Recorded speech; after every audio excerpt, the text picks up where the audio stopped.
ایک یہودن لڑکی تھی، اس کا پورا پریوار یہودی تھا۔ اس کی ایک دوست تھی جو اس کے ساتھ پڑھا کرتی تھی، وہ مسلمان تھی۔ وہ یہودن لڑکی مسلمان کے گھر کبھی کبھی جایا کرتی تھی تو کیا کرتی تھی، وہاں پر وہ لوگ قرآن شریف پڑھا کرتے تھے، تو یہ سنتی تھی، اسے بہت اچھا لگتا تھا۔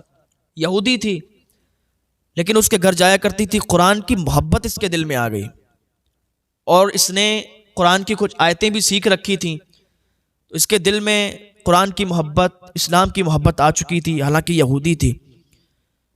تو کچھ دنوں کے بعد جب اس کی شادی ہو گئی تو اس کو ایسا شوہر ملا کہ وہ اسلام کا جانی دشمن تھا، کٹر دشمن تھا اسلام کا، اسلام سے بغض رکھتا تھا۔ تو یہ بہت پریشان تھی کہ اب کریں تو کیا کریں، شوہر تو ایسا ملا ہے کہ اس کے سامنے ہم قرآن شریف پڑھ نہیں سکتے تھے۔ اچھا، اس کو پڑھنا آ گیا تھا، یہ وہاں پر رہتی تھی، اس نے قرآن شریف سیکھ لیا تھا۔ تو وہ یہودی جو اس کا شوہر تھا وہ اس پر بہت نظر رکھتا تھا کہ ایسی ویسی حرکت تو کوئی نہیں کرتی ہے، لیکن بھروسہ بھی بہت تھا۔ تو ایک دن اسی اپنے دوست کے گھر یہ گئی، یہودی لڑکی کہنے لگی کہ ہمارا شوہر تو ایسا ہے کہ اس کے سامنے تو ہم قرآن پڑھ بھی نہیں سکتے، لیکن ہمیں قرآن سے محبت بہت ہے، ہم یہ چاہتے ہیں کہ ہم قرآن پڑھا کریں، اب اس کے بغیر ہمیں رہا نہیں جاتا۔ تو اس کی دوست نے اسے ایک گفٹ دیا، گفٹ کے اندر قرآن شریف کو پیک کر دیا اور کہا کہ دیکھو اس کے اندر قرآن شریف ہم نے رکھ دیا ہے، یہ اپنی سسرال میں جا کر کھولنا اور قرآن کو آپ چھپا دینا، اور پھر اس کو جب آپ کا شوہر چلا جائے تو اس کو پڑھا کرنا۔ اس نے اپنے مائکے والوں سے کہا کہ یہ ایک گفٹ میری دوست نے دیا ہے، اور اس نے کہا ہے کہ اس کو ہم سسرال میں ہی جا کے کھولیں۔ تو مائکے والوں نے کہا ٹھیک ہے، سسرال میں جا کر کھولنا۔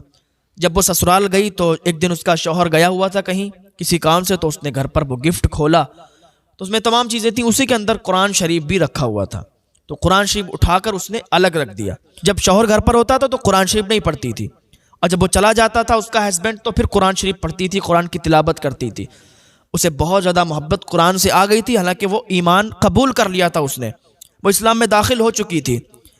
ایک دن جب وہ حاملہ ہوئی تو اسے ایک بات بہت ستائی، اور بہت زیادہ وہ رنجیدہ تھی، بہت زیادہ پریشان تھی، سوچ رہی تھی کہ میرا جب بچہ ہوگا نا تو میں چاہتی ہوں کہ وہ ایمان والا ہو، میں چاہتی ہوں کہ وہ اسلام سے محبت کرے، نہ کہ یہودی رہے۔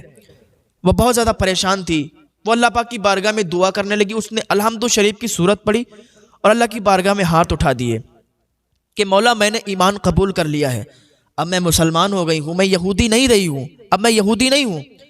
مولا جو میرا بچہ ہو وہ بھی ایمان والا ہو، وہ بھی محمد عربی کا کلمہ پڑھے۔ مولا کوئی ایسا ذریعہ بن جاتا کہ میرا شوہر بھی ایمان والا ہو جاتا تو کتنی اچھی بات ہوتی۔ تھوڑے دنوں کے بعد اس کے شوہر نے چیک اپ کرایا تو پتا چلا کہ اس کو کینسر تھا۔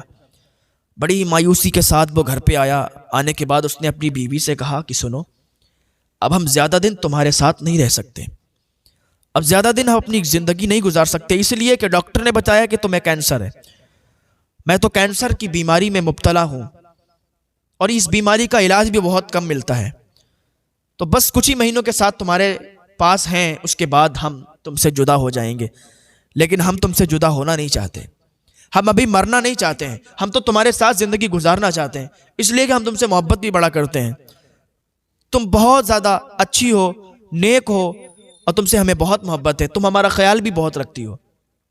تو عورت نے کہا اچھا ٹھیک ہے، میں آپ سے اگر ایک بات کہوں تو آپ مانو گے؟ اس نے کہا ٹھیک ہے، آپ کہو میں مانوں گا۔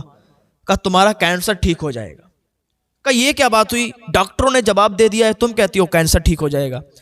اس نے کہا ٹھیک ہے، اگر میں کینسر تمہارا ٹھیک کر دوں تو کوئی سوال و جواب تو نہیں کرو گے؟ کہا ٹھیک ہے، جیسے تمہاری مرضی۔ اس نے ہنس کے ٹال دیا، سوچا کیا بیوی ہے، اس نے تسلی دینے کے لیے، پریشان ہوں میں، ہمیں سمجھانے کے لیے، ہماری پریشانی ختم کرنے کے لیے، کم کرنے کے لیے اسے بول دیا ہوگا، یہ کیا کینسر ٹھیک کرے گی ہمارا۔ وہ اندر گئی، قرآن شریف لائی، نکال کے قرآن شریف نکال کر لائی، الحمد شریف کی سورت پڑھی، اور الحمد شریف سورت پڑھنے کے بعد اس نے پانی پر دم کیا اور کہا اس پانی کو پی لو۔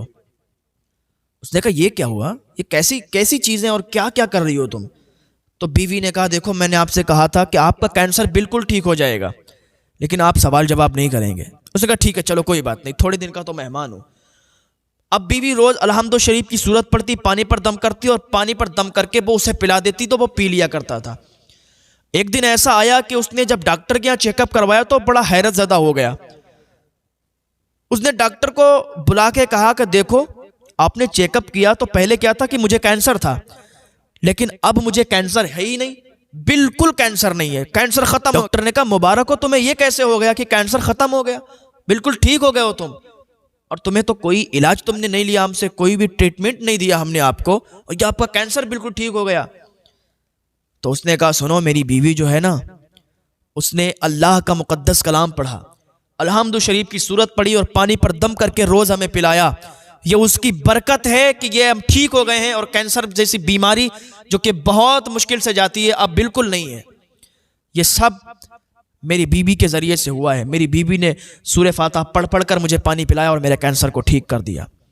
اس اللہ میں بڑی طاقت ہے، اس رب میں بڑی طاقت ہے جس نے پوری کائنات کو بنایا ہے۔ اب وہ بیوی کے پاس آیا، بیوی سے کہنے لگا دیکھ لو تمہارے قرآن میں بہت طاقت ہے، تمہارے قرآن کی سورت تم نے پڑھ پڑھ کے پانی پر دم کر کے مجھے پلایا تو میرا کینسر ٹھیک ہو گیا، جاؤ آج میں اس نبی کا کلمہ پڑھتا ہوں اور مسلمان ہو جاتا ہوں، اشہد ان لا الہ الا اللہ واشہد ان محمد عبدہ ورسولہ۔ تو بیوی بھی ایمان والی ہو گئی، شوہر بھی ایمان والا ہو گیا، اور اس کا جو بچہ پیدا ہوا وہ بھی ایمان والا ہو گیا۔ تو قرآن سے اگر انسان محبت کرے تو اس کی ساری مشکلات، ساری پریشانیاں حل ہوتی ہوئی نظر آئیں گی۔ لیکن آج ہم نے قرآن کو طاق میں رکھ دیا ہے، آج ہمیں قرآن پڑھنے کا ٹائم نہیں ملتا، آج ہمیں قرآن پڑھنے کا وقت نہیں ملتا، آج ہمیں موبائل سے ہی فرصت نہیں ملتی، ہر وقت ہم موبائل پر آن لائن رہتے ہیں، ہر وقت ہم موبائل چلاتے ہیں، لیکن قرآن پڑھنے کی ہمیں توفیق نہیں ہوتی۔ اللہ میں ہدایت دے کہ ہم اپنے گھر میں قرآن شریف کی تلاوت کیا کریں، قرآن شریف پڑھا کریں۔ قرآن سے محبت کرو گے تو اللہ تمہارا ساتھ دے گا، اللہ